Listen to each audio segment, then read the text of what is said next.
Bonjour, je m'appelle François Louchet, je suis physicien. J'ai travaillé pendant de nombreuses années sur les systèmes complexes et en particulier sur les instabilités et les ruptures d'équilibre qui peuvent s'y produire. Le climat est un exemple type d'instabilité dans les systèmes complexes et aujourd'hui je voudrais vous parler avec une petite vidéo qui va suivre des relations qu'il y a entre les événements climatiques extrêmes, c'est-à-dire les canicules, les sécheresses, les coups de froid, les tempêtes, les incendies de forêt, etc., et le changement climatique, ou plus précisément le basculement climatique, car c'est bien un basculement que nous sommes en train de vivre. Bien, donc voilà cette petite expérience, extrêmement simple. Le matériel, c'est un bouchon de liège et une feuille de carton. Le bouchon représente l'atmosphère, ou la Terre, enfin comme vous voudrez. Et cette atmosphère, elle est actuellement plus ou moins en équilibre, au fond d'une vallée. Alors c'est pas une vallée au sens géographique du terme, évidemment, c'est une vallée énergétique, on va dire. Ce qui veut simplement dire que si je pousse la Terre en dehors du fond de la vallée, elle va y revenir d'un côté comme de l'autre. Donc c'est ça que j'appelle un point d'équilibre. Alors maintenant, si je change la teneur de l'atmosphère en gaz à effet de serre, on va dire en CO2 pour simplifier, eh bien, il se trouve que ça modifie la forme de la vallée. Et donc, sur votre gauche ici, vous avez les basses températures, sur votre droite, vous avez les hautes températures. Si j'augmente la concentration de CO2, eh bien, le système va évoluer de cette façon-là, donc on va avoir des températures de plus en plus élevées.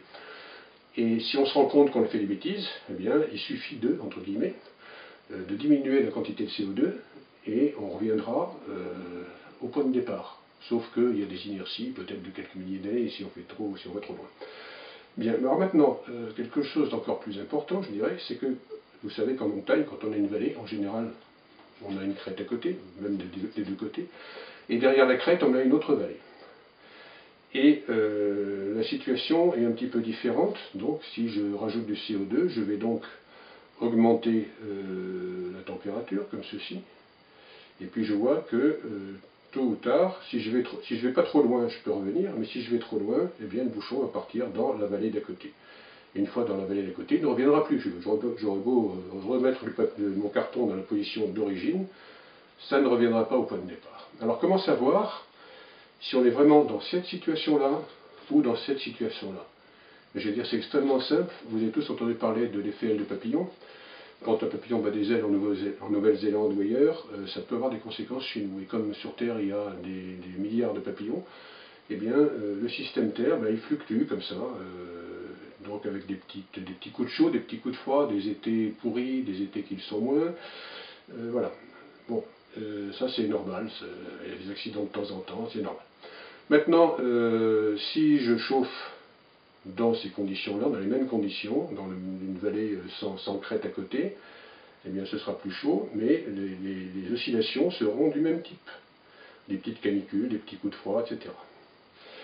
Par contre, si j'ai une crête ici, et si je chauffe mon atmosphère, mais vous voyez qu'à quantité de papillons constante, ici j'ai des petites oscillations, mais à mesure que je chauffe, mes oscillations sont de plus en plus violentes. Et deviennent extrêmement violentes quand on s'approche de la crête. Je ne fais presque plus rien, j'ai plus de papillons qui hop, voilà. Et vous voyez que quand on s'approche de la crête, c'est de plus en plus violent, et si je vais trop loin, le bouchon tombe dans la vallée d'à côté. Cette vallée d'à côté, on ne la connaît pas. On est dans notre brave vallée depuis quelques millions d'années, et personne n'est allé voir ce qu'il y avait de l'autre côté. Donc de l'autre côté, on aura des températures qui seront certainement très différentes de ce qu'on peut imaginer aujourd'hui en extrapolant les résultats de mesures actuelles. Et donc cette transition climatique, j'appelle un basculement climatique, c'est bien un basculement de l'autre côté de la crête, c'est ça que nous avons en ce moment, c'est vraiment certifié par ces fluctuations, ces accidents climatiques de plus en plus fréquents et de plus en plus violents. Et ce basculement, il aura un certain nombre de caractéristiques, il sera brutal, ça ne va pas se passer en 50 ans, hein, ça risque de se passer en quelques années. Ce sera irréversible. Voilà, et donc brutal et irréversible, ça doit nous inciter à beaucoup de, non seulement de prudence, mais d'action. Je ne voudrais pas vous s'appeler morale, mais il vaut mieux être prévenu de ce que nous sommes en train de vivre pour pouvoir agir efficacement et essayer d'éviter autant que faire se peut ce genre d'accident. Voilà, merci beaucoup pour votre attention. Bien, alors si vous désirez aller un peu plus loin, je vous donne une petite sélection de références bibliographiques, des articles scientifiques. Le premier que je vous donne, c'est Tim Lenton et collaborateurs en 2012. Ils étudient la robustesse des signaux d'alerte, c'est-à-dire les instabilités dont je vous parlais, annonçant une bifurcation, et ils utilisent ça en particulier sur 3 événements paléoclimatiques bien connus.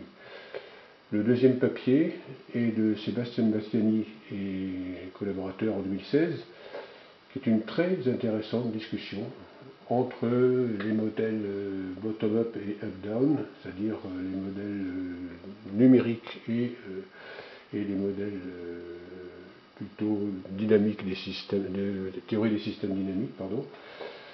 Et ils expliquent les différences et complémentarités de ces modèles. Ensuite, un article que j'ai moi-même publié en 2016, qui est en fait le théorème de la feuille de papier que je vous ai montré, et qui est ici justifié mathématiquement, avec en plus, en prime, les équations permettant de prédire la date du basculement à condition qu'on arrive à y mettre des données fiables. L'article suivant est de Will Stephen et collaborateurs en 2018, qui étudie la possibilité de basculement irréversible vers une trajectoire beaucoup plus chaude que toutes celles enregistrées dans les périodes interglaciaires depuis 1,2 million d'années tout de même. Voilà, et puis enfin de Scott St. George en 2019, qui montre qu'il y a eu des périodes alternées, froides et chaudes, qui étaient autrefois dispersées sur la planète. Une période froide, par exemple, en Amérique du Sud, ensuite ça a été, bon, je dis pas forcément dans le bon ordre, en Asie, puis en Europe, etc. Et actuellement, il montre que ces périodes sont devenues, pour la première fois, synchrones à l'échelle de la planète. Et ceci est un signe caractéristique de l'approche d'un point critique, et donc c'est pas une très bonne nouvelle. Donc tout ça, sont plutôt des nouvelles pas très encourageantes, sauf évidemment si elles nous permettent de réagir et d'agir à temps. Voilà, merci pour votre attention.